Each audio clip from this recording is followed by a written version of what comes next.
রায়ের বাজার বধ্যভূমিতে 2024-এর অভ্যুত্থানের শহীদদের কবর জিয়ারত ও দোয়া মোনাজাতে অংশ নিয়েছেন জাতীয় নাগরিক পার্টির নেতারা।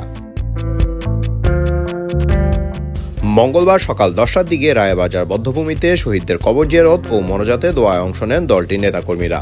জাতীয় নাগরিক পার্টির আহ্বায়ক মোহাম্মদ নাহিদ ইসলাম ও সদস্য সচিব আক্তার হোসেনের নেতৃত্বে কেন্দ্রীয় নেতারা উপস্থিত ছিলেন।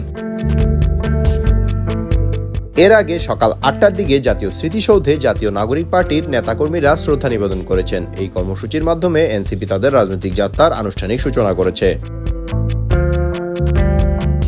এদিন বিকাল 3টার দিকে কেন্দ্রীয় কার্যালয়ে নির্বাহী কমিটির পরিচিতি সভা অনুষ্ঠিত হবে। সেখানে পার্টির আহ্বায়ক মোহাম্মদ নাহিদ ইসলাম ও সদস্য সচিব আক্তার হোসেনের নেতৃত্বে কেন্দ্রীয় সদস্যরা উপস্থিত থাকবেন। গত 28 ফেব্রুয়ারি বিকেলে রাজধানীর মানিক মিয়া অ্যাভিনিউয়ে বিশাল সমাবেশের মধ্য দিয়ে নতুন রাজনৈতিক দল হিসেবে আনুষ্ঠানিকভাবে যাত্রা শুরু করে জাতীয় নাগরিক পার্টি। এরপর 217 সদস্যের আংশিক আহ্বায়ক কমিটির অনুমোদন দেওয়া হয়।